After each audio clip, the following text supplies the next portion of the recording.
How far to General Muller's headquarters? We're almost there, Herr Borg.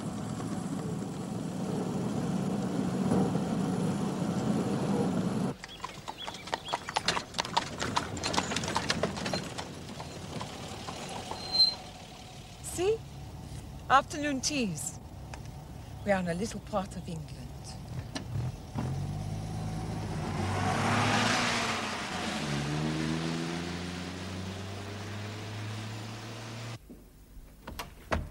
They are here, Herr General. The whole business is a damn nuisance. Fräulein Engel appears to be a rather attractive young woman. I'm told that to get onto Dr. Goebbels' personal staff, it often helps to be so. A pleasant way to see a war. As correspondent of a neutral newspaper escorted by a pretty girl. Coming from Dr. Goebbels' office, that's not all she's likely to be, Rilke. Where's the Commandant tour booked for them to stay? At the Hotel Normandy, Herr General. I trust it's not expected that the Wehrmacht should foot the bill? No, Herr General, the Ministry of Propaganda will pay. So I should hope. Enter. Herr Borg, Herr General. General Müller, commanding the British Channel Islands. Borg. Fräulein Engel, whom Dr. Goebbels has kindly loaned to me from the Ministry of Propaganda. Fräulein? The minister has asked me to make sure that Herr Borg gets every assistance in seeing what he should see. What he should see? Yes. Herr Borg is a Swedish journalist, and neutral. There are therefore limits to what he should see, however well disposed he is to our cause. Therefore, Fräulein, I shall decide what he should see. Herr Borg is highly thought of in Berlin, Herr General. I'm sure he is, otherwise he would not be here. It was Herr Hitler himself who suggested I come to Guernsey. He's very proud of being master of the British Channel Islands. You have met the Führer? Oh, many times. A fascinating man. You are very privileged. That is exactly what I was trying to say, Herr General. Quite so. Shall we sit?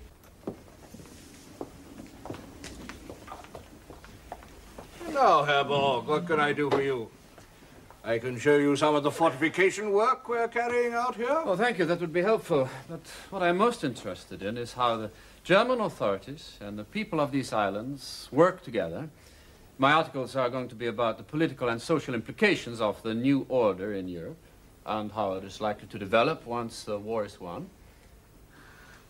I am simply a military man, Herr Borg.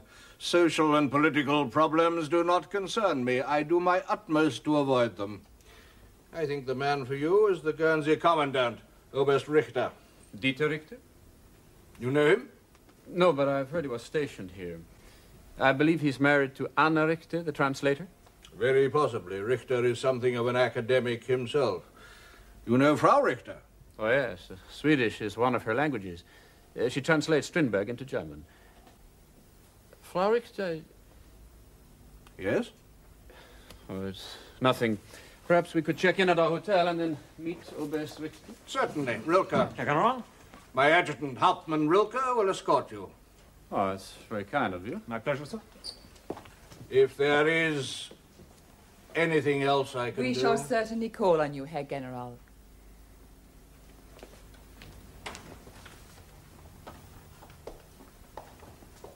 All right, you can do yourself up now. What is it? Shingles. Shingles?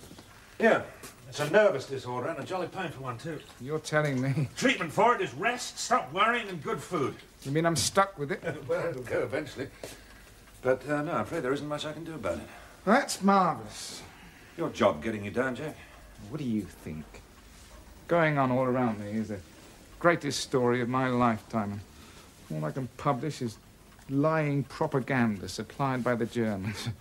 Makes me feel... Desperately frustrated, obviously. more than that.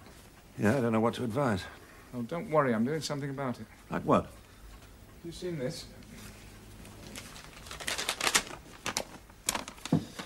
Guns? The Guernsey Underground News Service. Is this your work? Oh, me and a few others. I take down the 9 o'clock news in shorthand, and we all get to work on our typewriters, and by 9 the following morning we've knocked out some 50 copies ready for distribution. It's a noble effort, but is it worth it? Well, certainly. Telling people the truth. It's my job. But you're running one hell of a risk. I don't give a damn about that. What's more, you put yourself under such stress that you've made yourself ill. Am I?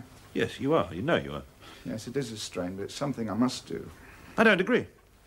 And aren't you interested in how the war's going? Well, yes, of course I am, but you're not the only one who didn't hand in their wireless sets. News gets around pretty fast. We help it get around. It's not worth it. It is to me. You're risking too much for too little, and you're damaging your health into the bargain. Give it up, Jack. That's my advice to you as your doctor and as a friend. In your state of health, you wouldn't survive 6 months in a German prison, let alone the 2 years, which is the least you'd get. I don't care if you think it's a futile gesture. I'm doing my job, and I'll go on doing it. If I didn't, I'd die of boredom. So to hell with the German jail. Jack, since you're obviously determined to ignore my advice, I have here a story for your paper. We don't put out local news, only the war news from the BBC. Have you heard of the rumours from Alderney? Well, the beatings and killings and so on of the workers there, yes, but only rumours. I have here a breakdown of deaths reported by the Tote organisation on Alderney for the 3 months ending December this year. I had it in mind to show it to the Red Cross next time they visited us. Where'd you get all this? Oh, extra copy was made by a civilian employee. More than that, I'm not prepared to say. It is completely authentic, is it? Oh, yes, yes, I'm sure it is. The Germans are very meticulous. See here? Deaths of occupation forces, 0. Deaths of tote workers, 158. Can I have this? No, I'm afraid not. Right, I'll take notes. 2 Dutchmen, 17 Poles, 114 Russians. 64 of them were under 21. 10 of them were only 17 and 8 were only 16.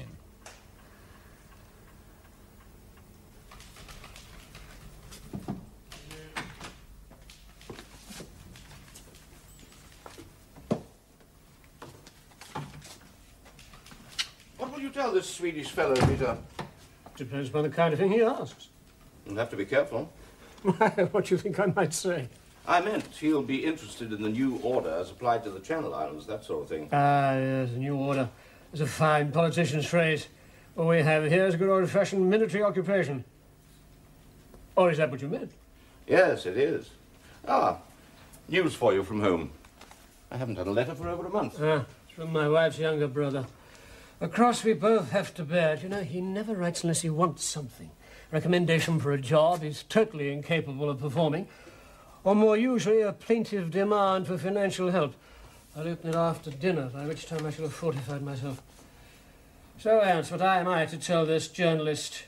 That we're running here an occupation we can be proud of? I should think that's just what Dr. Goebbels wants him to hear. And then to report in the press of the neutral world, eh? What there is left of it. Well, why not? We have nothing to be ashamed of. Let him see the other side of the coin. You mean the British? Of course. He's certain to get a good story. Well, it depends on who he talks to. After all, this is plainly a propaganda exercise. And you think our British friends might spoil it, hmm? Well, they certainly wouldn't help it. Then we must give him all the assistance we can. Now, you must be important, Mr. Borg, for I'm not allowed to serve spirits except to Germans in uniform. Oh. Who said that you could to me? Well, the manager got his instructions from the commandator. Oh. They think of everything. When does this bar get busy? Sure, it's early yet. We start getting busy round about 6:30. What sort of clientele do you have? Well, it's mostly organisation tote officers, you know, civil engineers and the like. Working on the fortifications? That's right. Oh, and contractors, too, mostly from the cement companies. They're using thousands of tons of the stuff here, and the money they're making. Oh, well, there's nothing like a war for getting rich quick, Mr. Borg. That's true. Do you get many locals in here? Well, no, 1 or 2, but mostly they avoid the places where there's a lot of Germans. You're not a local. Me? With a name like Paddy Burke? No, sure, I'm an Irishman. I'm from the Republic. That makes me a neutral like yourself. So you don't like the Germans? Well, they're all right. I mean, they're human like the rest of us. And the British? They're much the same. There's not much difference between the two. They both seem to enjoy pushing people around. There's a difference in degree, of course. The Germans have been pushing Europe around for only 2 years or so. Oh, thanks. The British have been pushing the whole world around for 2 centuries? Oh, well, now, they pushed the Irish around for a great deal longer than that, and much good it did to them. I think the British could give lessons to the Germans in arrogance. Oh, you're right there. Still, I've a few good friends among them. Why did you not go back to Ireland? Well, there's nothing much for me to go back to. Besides, I'm quite happy here. Really? Oh, sure. Now, being a neutral helps. Now, I don't have to tell you that, do I? So I can do a little bit of business here and there. You know, give a helping hand both sides, you see what I mean. Not exactly. Well, you know, a little bit of food, a little bit of drink, anything is short. Oh, I make a bob or two, but it's nothing like the same end. You deal with all kind of people, I suppose. Oh, sure. I know everybody on this island is worth knowing, and they all know me. They don't all approve of me, mind you, but they always talk to me. I'd like to meet some of the islanders, just to chat over a drink. Oh, that's very civil of you, Mr. Borg. Well, sure, I can fix that for you. Now, who would you like to start with? I'm the Berlin correspondent of the Stockholm Nya Svenska Pressen. Do you know any journalists? Well, there's Jack Foster. Now, he's a very good friend of mine. Could you get him along here? Sure. How about tonight? No, we're dining with the commandant. Tomorrow sometime? No trouble. Tell him I'm in the market for a bit of research, and I'll pay him for it. He'll be here.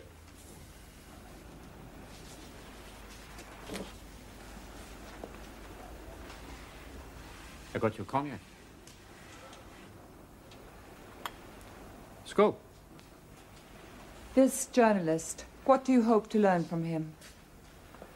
What the British feel about the new order?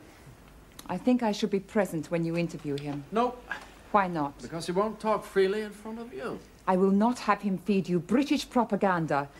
I will be there. When I'm fed propaganda, I like to vary the diet.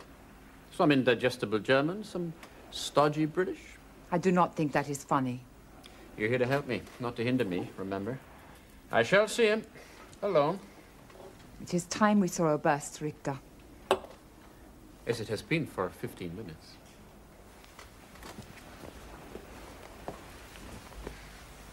Your perfume, my dear Trudy, is absolutely stunning. Come.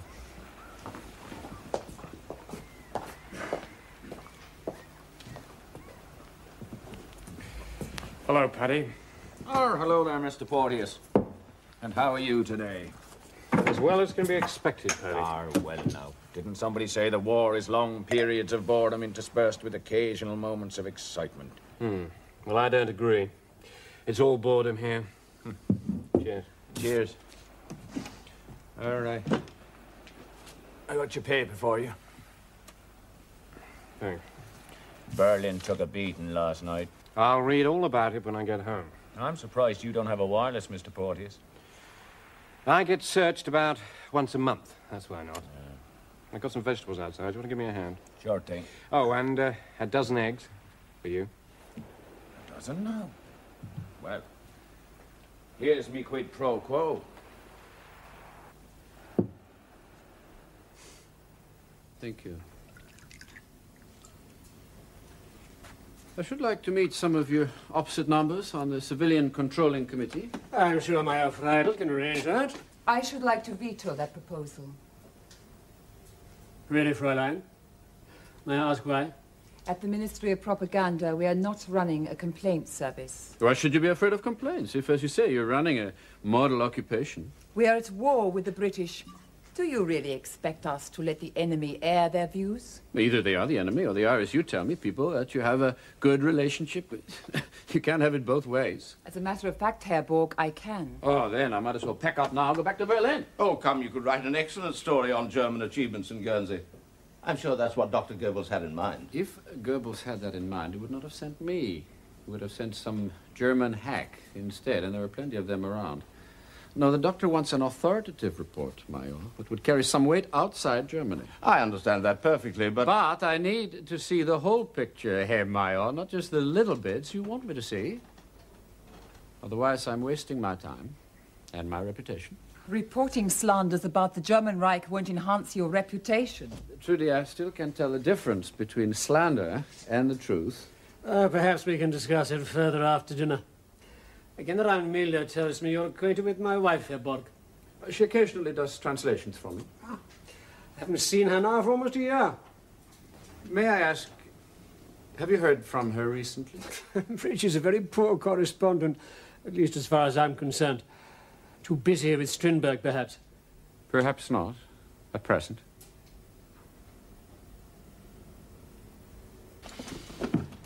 Fräulein Inge, my Fräulein, I will see you to the mess.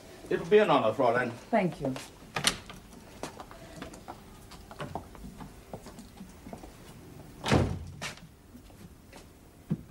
Is Anna in some kind of trouble, then? Last week she was arrested by the Gestapo.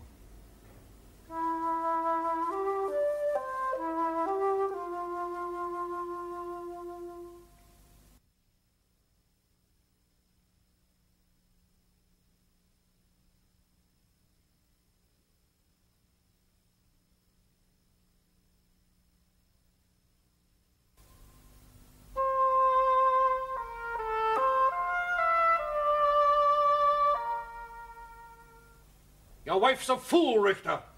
Outspoken, sir. Indiscreet, yes, but a fool, no. A bomb falls near the Führer's bunker at the Chancellery, and she says, pity it missed.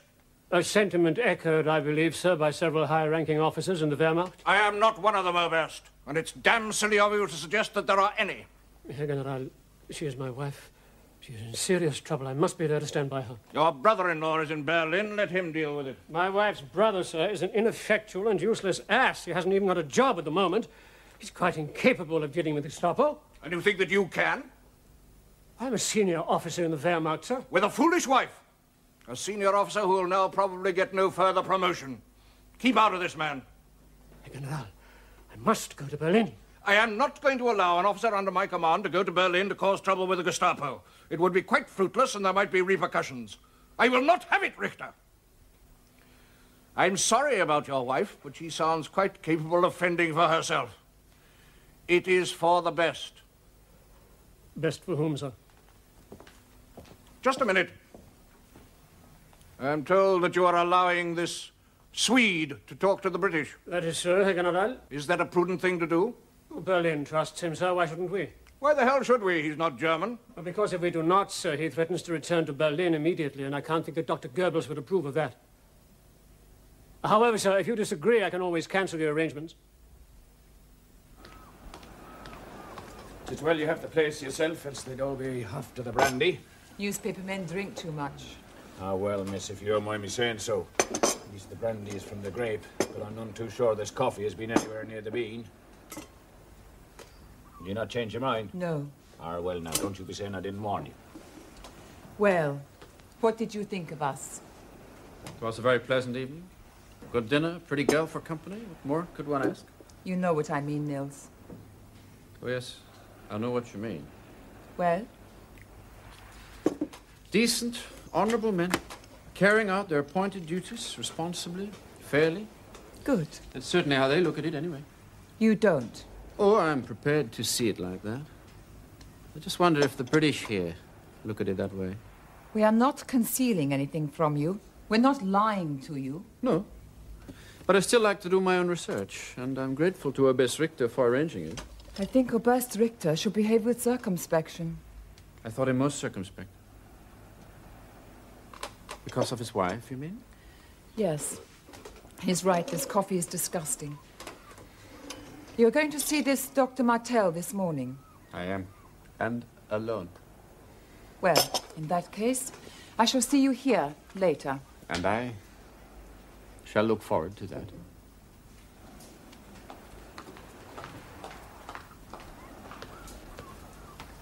Now, that's a fine-looking woman you have there, Mr. Borg, if you don't mind me saying so. No, I don't mind you saying. Yes, I have. Now, here's something you might care to look at. That journalist friend of mine, Mr. Jack Foster, he helps to bring it out. Now, will you let me have it back when you're done with it? Or, it's best you don't look at it here. See what you mean. I thought you'd like to see it.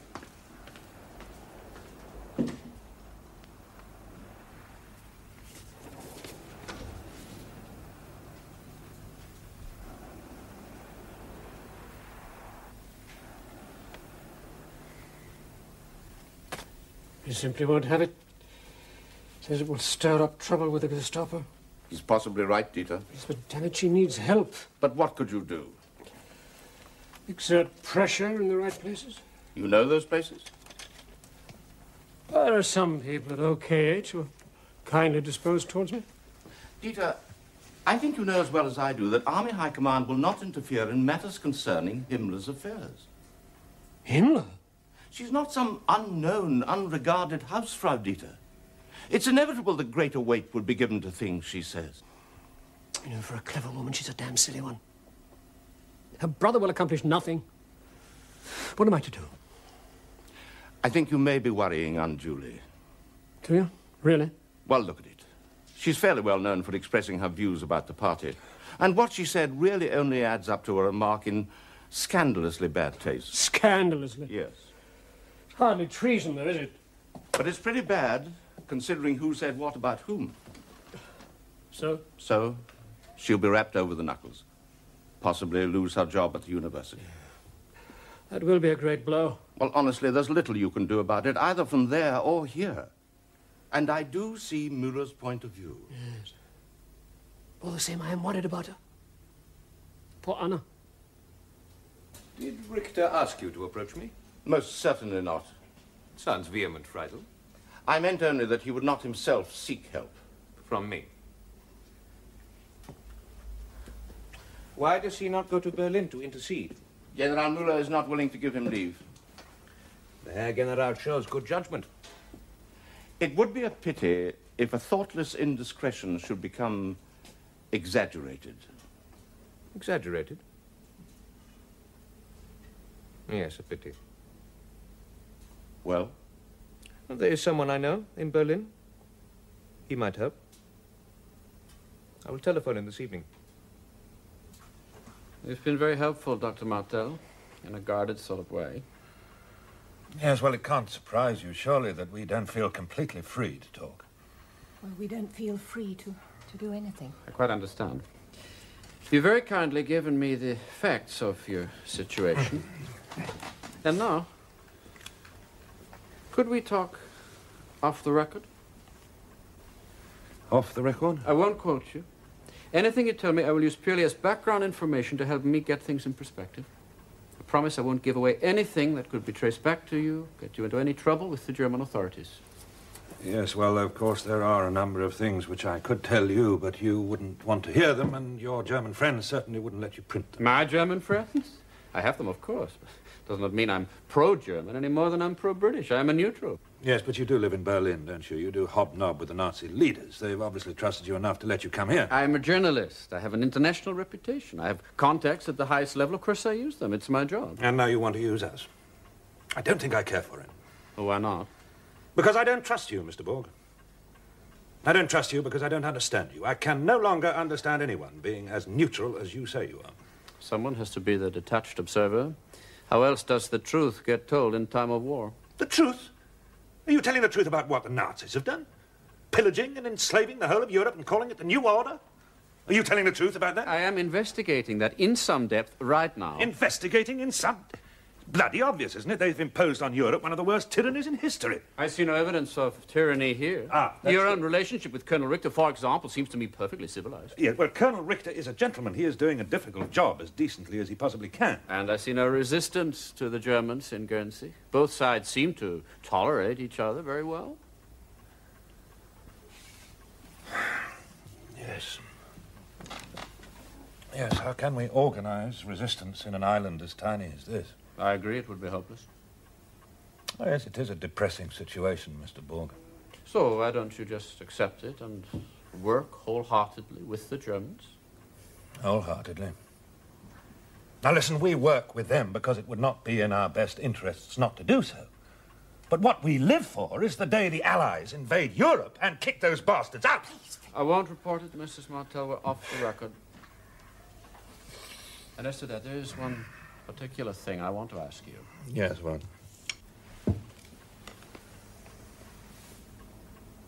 Do you know about the conditions on Alderney? Is it true 158 tote workers died there in 3 months? Oh, I think that's been a trifle exaggerated.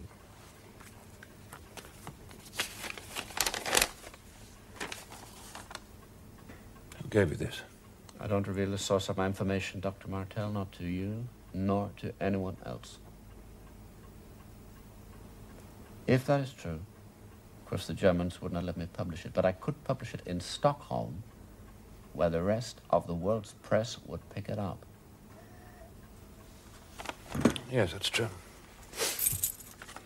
What's more, I have proof. You have no proof. Can I see that proof? This is the evidence on which that story was based. It's a list of deaths. Official German records. Yeah. What have you done? I won't find out. I'm satisfied. What will you do now? Alderney is not on my itinerary. I was informed it had been evacuated. There was only a German garrison remaining. Yes, well, apart from the tote workers, of course, there are a couple of Alderney families over there and a few Guernsey men who've gone over to look after the sheep and the cattle. Good, I'll make that point when I ask them to take me there. Oh, they'll refuse, of course. We'll see. I can be very persuasive. Yes, you can, Mr. Borg. And so can they. They'll want to know why you're so interested. I won't give you away, Mrs. Martin. Well, if you do, it will be the end. For us, it will be. Why, there's nothing there to interest you. Just our garrison, some construction camps, all the islanders left in 1940. Oh, there are still 2 British families there, in addition to some Guernsey men who look after the sheep and cattle. Is that so interesting that you need to visit them? I'll be frank with you, Best. I've heard reports, in my opinion well-founded, of a large number of deaths on Alderney. Death? Tote workers? Yes.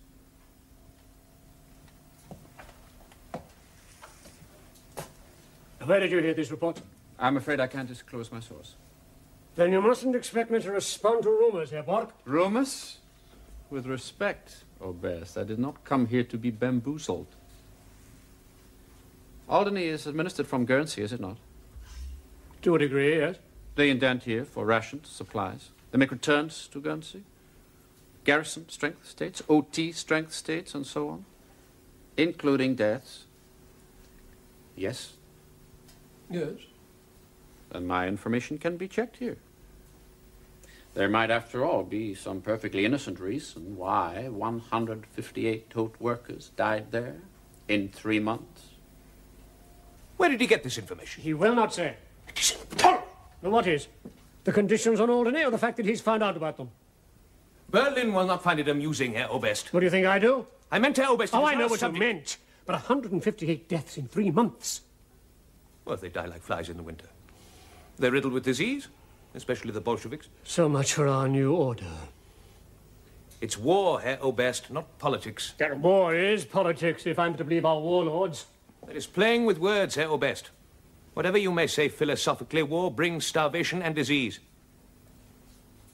Yes, Reinecker, you're right. We must neutralize this information. But the information is correct. Then it must be discredited. How? It can be done, if I can find the source.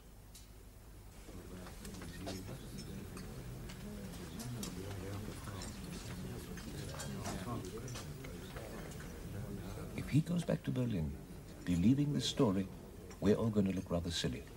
Dr. Goebbels will be furious. Do you think that you could manage to worm the source of this information out of him? I could try. We, of course, will make all the usual sorts of inquiries, but I'm sure that you could get results much more quickly. Probably. The things one has to do for the fatherland. He's not an unattractive man.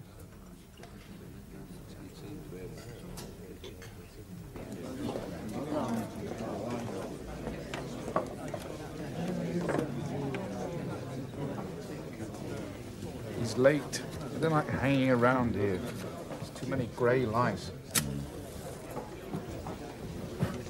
All right, here he is. Hello, Mr. Borg. Mr. Borg, Jack Foster. Jack Foster, Mr. Borg. Nice to meet you. How do you do? Yeah, I'm late. I'm sorry. I've been visiting some of your charming pubs. Just talking to people. Come. Oh, there's a message for you from Miss Angle. She says Oh, yes? she couldn't find out where you were, but she's gone out to dinner and she'll call in here for you on her way back. Miss Engel is my censor, but she's very pretty. What's your censor like? Very ugly, mad as a hatter, knows nothing about newspapers. It's about normal, I'd say. Let's have a couple of cognacs, Petty. Oh, no, not here, my card. Oh, make it 2 beers, then. 2 beers, right. Oh. I came here with the idea of doing a story about the British and the Germans at war, but at the same time living, working with each other in a friendly manner. It's not quite like that, is it? You asking me or telling me? Asking? No, it isn't like that. So, what's your lead story for tomorrow? It's about U-boat victories in the Atlantic. 500,000 tons of Allied shipping sunk last month, supplied by the German news agency, of course. Nothing about von Paulus surrendering the Sixth Army in Stalingrad? Nothing about von Arnim about to surrender the Africa Corps in Tunis? Well, we wouldn't know about that, but it's good news. Don't you listen to the BBC? We're not allowed to. Or read Gans? I wouldn't know about that either, and please don't talk about it here, Mr. Borg. I'm sorry, I thought I was among friends. Look around you. Trudy? I hope you had an interesting day, Nils. Oh, reasonably. As I was alone with nothing to do, Klaus kindly took me out to dinner. Herr Borg? Herr von Bahnhof. Good night, Mr. Borg. Well, you're not going? I must. Come up and see me in the office if you like. Oh, yeah, I'll take you up on that. I think you frightened my friend away. My apologies, Herr Borg. Good night, Klaus. And thank you so much. Good night, Fräulein Engel. It has been a great pleasure.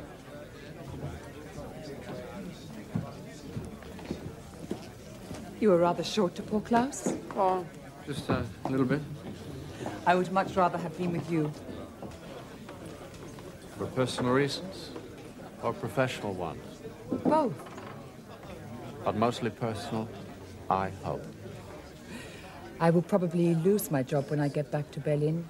The authorities are very embarrassed and I will be held to blame. Why? Because of the lies you've been told when I wasn't with you. I liked that job too. Still, I didn't do the job too well, did I, Nils? You have been doing fine. No. Well, let's not bother about me, so long as you get your story. But I do bother about you. I bother about you very much. Really? Shall we talk about it somewhere else? All right.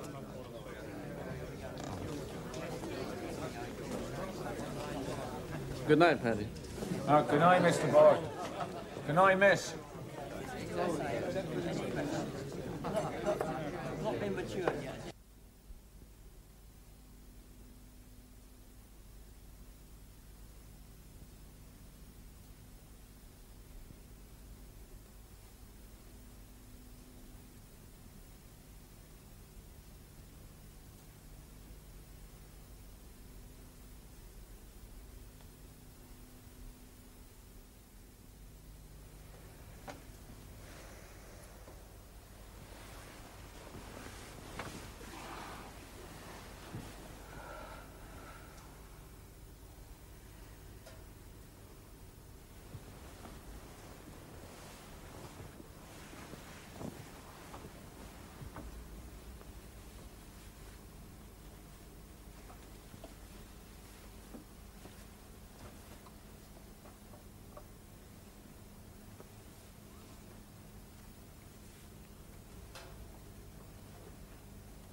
But how will you discredit the source of this information when quite plainly it must be our own records?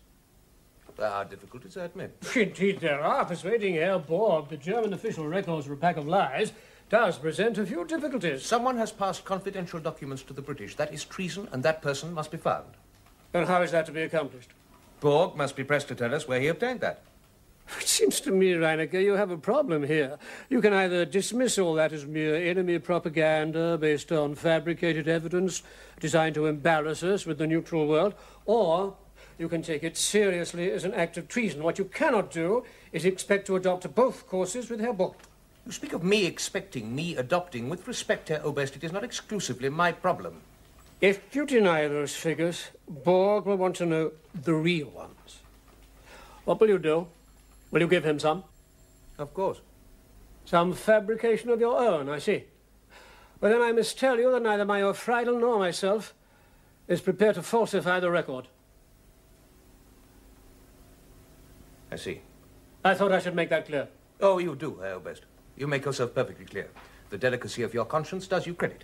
I suggest, therefore, that we admit those facts as regrettable items of war, that we accept some responsibility for conditions on Alderney, and that we undertake to improve them. You're not serious. Shouldn't I be? Isn't it serious that affairs on Alderney are conducted as if it were the Dark Ages? I don't think the Dr. Todt would agree with your attitude, Dr. Todt should go to Alderney to see for himself how things are being conducted in his name. There are 2,700 wretched prisoners over there. Do you know what they have to live on? Herr Oberst, breakfast, this is a half-litre of milkless, sugarless coffee, lunch, a half-litre of cabbage water, supper the same, plus a 1 kilo loaf among half a dozen men, on which they have to slave for 12 hours a day, 7 days a week until they drop dead of exhaustion, starvation, or disease. Those are not the official figures, Herr Oberst, as I think you know. Try eating the official figures, Reinecke, and see what sustenance there is in them. Those are the actual figures, not the ones reported by bureaucrats in Berlin to bureaucrats in Geneva. That isn't quite just, Herr Oberst. I know it isn't, Ernst, but I hadn't assumed we were talking about justice. I agree with Reinecke.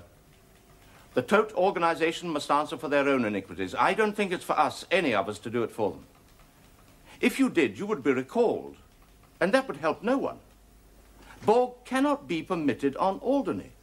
And even if you authorized it, General Müller would overrule it. Neither must he be given confirmation of what's in that. And without either, he has said he will return to Berlin. There is no choice.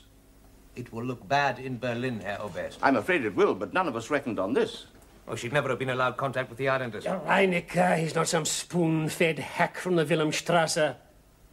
Are you suggesting, Herr Oberst, that the authorities... that a man such as Herr Borg will not be satisfied with secondary sources. He came here to see for himself. Oh, which he certainly has. What's her name? The girl. What's her view? That she will be held to blame should Borg return empty-handed. As indeed he will. None of us will avoid censure, Herr Oberst. This has got to be stopped. Unless it is, and soon, it will be more than censure. I agree. And our only lead is Borg. There is no alternative but to question him. Yes, Ernst, you're right.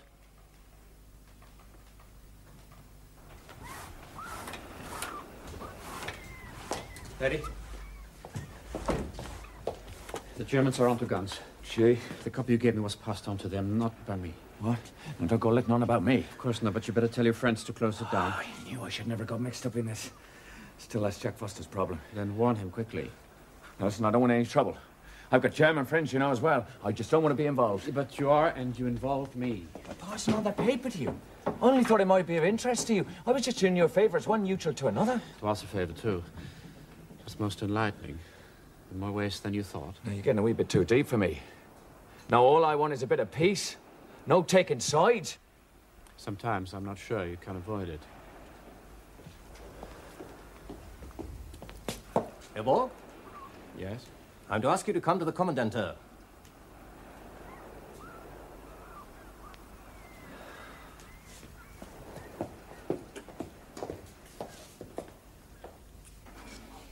He has interviewed the newspaperman Jack Foster at the hotel. He's been to see Dr. Martel of the controlling committee at his home, and he's interviewed various people of the local bars. It's impossible to say where he got it from. This newspaper man, how did he come to meet him? The farmer at the hotel knew him. Really? Yes? Send him up. Borg is here. Well, now have him phone me the moment he gets back. It's very urgent. Yes, thanks. Berlin, of course, is not concerned about your reading a BBC News bulletin. You have access to their news, for what it's worth, anyway. What they are concerned about, however, is your possibly misinterpreting this inaccurate report of deaths on Alderney. Oh, inaccurate, is it? Grossly exaggerated. Sheer propaganda based on forged documents. We admit, of course, that we have had problems on Alderney. Some of the prisoners were in a poor state of health when they arrived, and we have had difficulty in getting food and medical supplies through to them because of constant enemy air attacks upon our shipping. But these difficulties are being overcome, and conditions are now much improved. Oh, then perhaps I could go over and see them for myself. Out of the question, I'm afraid, Herr Borg. We are under strict instructions not to expose you to any danger. And the crossing from here to Alderney can be very dangerous. And how many men have died there? About a dozen. Quite a discrepancy from 158. We would like to know who gave you this. I don't disclose my source of information, Sturmbannführer. It's a rule of my profession. Herr Borg, it would be an abuse of hospitality to assist in the dissemination of such untruths. We have the right to know where you obtained this.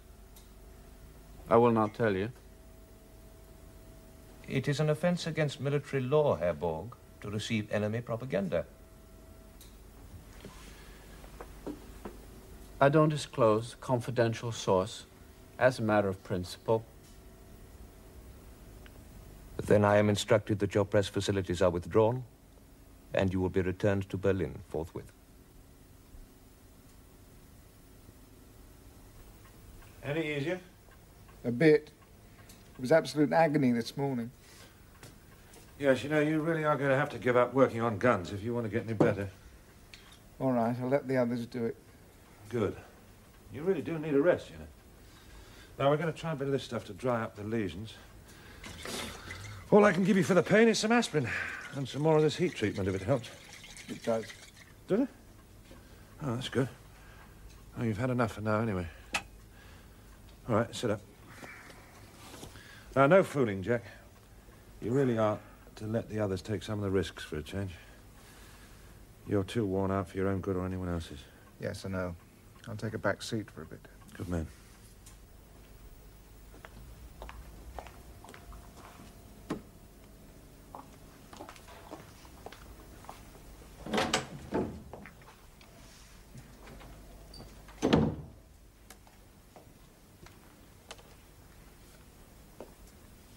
I have been given my marching orders. You should have helped us. You have wrecked my assignment. Probably finished me in Berlin. Destroyed a relationship. Why? I had a duty to do. To put a few Guernsey Islanders behind bars? We are at war. You may not be, but I am. Oh, then you've scored a famous victory. Is National Socialism so important? You can forget ordinary human feelings, loyalties? Yes. That's very sinister. Only because you don't understand. Wrong. I do understand. Now, gentlemen, you're out of luck. We just closed. I said we're shut. You're Mr. Patrick Burke?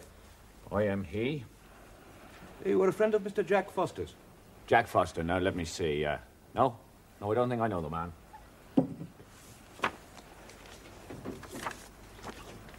You've seen this before, I think.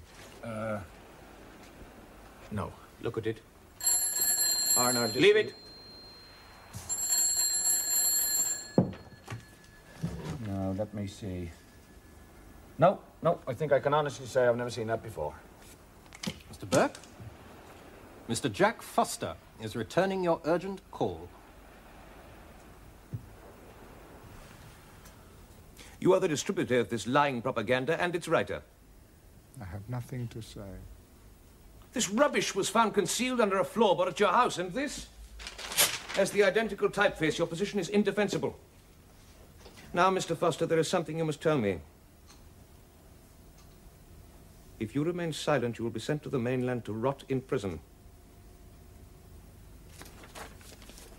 The statistics relating to Alderney, where did you get them? I have nothing to say. Take him away.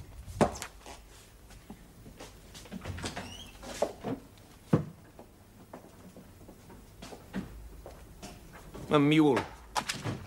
They'll break him soon enough in France. I doubt it. He has the look of one who will not break. We shall see. One thing, Major. The business about the Commandant's wife. Yes. As things now stand, circumstances in Berlin would not be propitious for me to intercede. Not propitious. I see. I'm sorry your visit has not turned out well. From your point of view or mine? Certainly Dr. Goebbels will not be pleased with us. The islander, Foster, what will happen to him? Prison for 2 years, 3 perhaps, and that would be lenient. Lenient? Well, he could be shot for what he did. For telling the truth?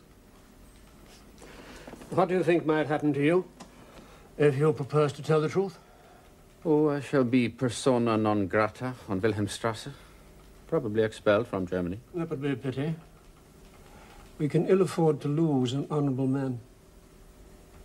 I do my job, as I see it must be done.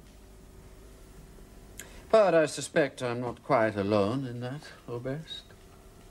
No, I'm sure Foster feels much the same way. Oh, yes, but, Well, goodbye, Herr Borg. Goodbye, Herr Oberst.